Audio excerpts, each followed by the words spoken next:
येशू बद्दल मी थोडंफार सांगत आहे माझ्या भावा बहिणींना की मी 3 वर्ष झाले येशू प्रभूला स्वीकारलेलं आहे. मला असा विचारतात काय का माझ्यात थोडं परिवर्तन बघून की त्या लोकांनी काय तुम्हाला पैसे वगैरे दिलेत का काय. ते लोक म्हणे पैसे देतात. माझ्या भावा बहिणींनो, ही भावना चुकीची आहे.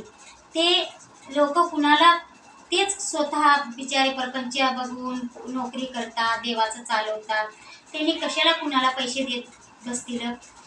हे गैरसमज माझ्या भावा बहिणींना तुम्ही मनातला काढून टाका. येशू प्रभूबद्दल त्या देवाला बदनाम करण्याची ही एक साधीच असते. त्यांनी मदत करतात पण कशी करतात की आता कुणाचा पती कुणाच्या पत्नीला बघत नाही. ती जर आजारी असली, ती जर ह्या देवात असली, येशूमध्ये तिनं जर देवाला ग्रहण केलेलं असलं तरच ते लोक समजेजण मिळून थोडे थोडे करून पैसे ते दवाखान्याचं बिल भागवत असतात. ह्याला काय आपण पैसे दिले म्हणायचं का. जर घरचे लोक मदत करत नसले तर ते येशूमध्ये असलेल्या भावा बहिणींची मदत थोडी करतात स्वतःच्या कष्टातनं. माझ्या भावा बहिणींनो, हे गैरसमज आहे तुमचा की येशूचे लोक पैसे देतात. देवात ह्या जायचं कशासाठी आहे की आपला उद्धार व्हावा आणि आपला उद्धार होऊन आपल्याला मेल्यानंतर दंड आज्ञा न मिळावी. ही हात जोडून विनंती आहे तुम्हाला. दंड आज्ञा ही हा आपल्याला मेल्यानंतर फार आहे.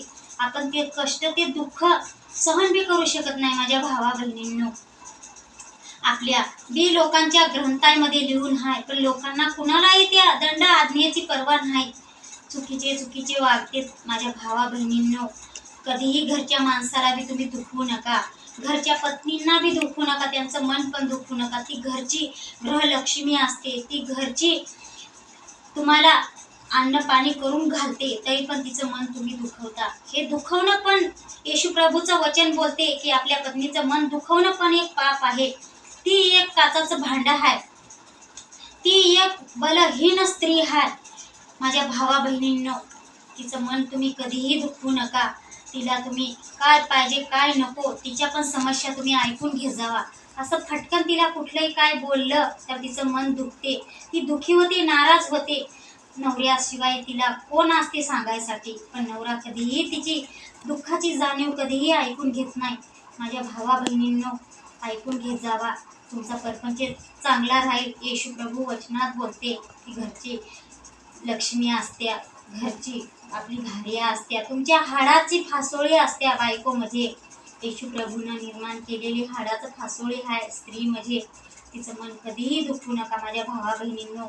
आणि आमचे बंधू शुक्रवारी आमचे ब्रदर लोक पत्रिका वाटायला जात आहेत. माझ्या भावा बहिणींनो, तुम्ही ते पत्रिका घेऊन वाचा. असंच तुम्ही टाकून देऊ नका. त्यानं तुमचा उद्धार होईल. तुम्हाला जर क्षमा मागत राहिले रोज तर तुम्हाला दंड आज्ञा नाही मिळणार मरण्यानंतर. माझ्या भावा बहिणींनो, मरण हे प्रत्येकाला एक दिवस चुकवायचंच आहे. कुणी अमृत पिऊन आलेलं नाही माझ्या भावा बहिणींनो. आपण समजे एक ना एक दिवस मरायलाही आलेली आहे आणि एक ना एक दिवस आपल्याला येशू प्रभू पुढे उभंही राहायचं आहे. तेव्हा आपल्याला मान खाली घालणं आहे माझ्या भावा बहिणींनो. माझ्या भावा बहिणींनो, उद्या शुक्रवारी आमचे ब्रदर लोक पत्रिका वाटत आहेत. कधीही त्यांचा पत्रिका हातात घेऊन असेच टाकून देऊ नका माझ्या भावा बहिणींनो.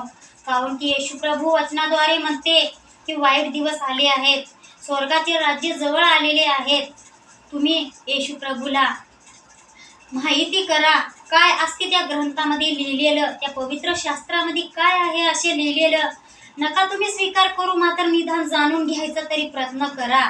वाचा माझ्या भावा बहिणींनो. दिलेली पत्रिका टाकून देऊ नका अशीच. माझ्या भावा बहिणींनो, माझी कळकळीची विनंती आहे तुम्हाला की ती येशूची पत्रिका कधीही टाकून देऊ नका की येशूचं ह्यांनी सांगायले तुमच्या फायद्यासाठी आहे. माझ्या भावा बहिणींनो, फार वाईट दिवस आले आहेत. आता राष्ट्रावर राष्ट्र उठायला लागलेत माझ्या भावा बहिणींनो. भांडणतंटे होत आहेत माझ्या भावा बहिणींनो. एक आजार येऊन गेला माझ्या भावा बहिणींनो. कोरोना हा आजार असा आजार होता भावा बहिणींनो की आपल्याला घरात बसायची वेळ आली. त्यावेळेस येशूच्या लोकांनी प्रार्थना रडून रडून केली तेव्हा ते आजार महामारी गेली माझ्या भावा बहिणींनो. तुम्ही भरोसा करा अगर ना करा, पण खरं सत्य हेच आहे माझ्या बहिणींनो. एवढं बोलून मी सलाम शालोम वंदना घ्या.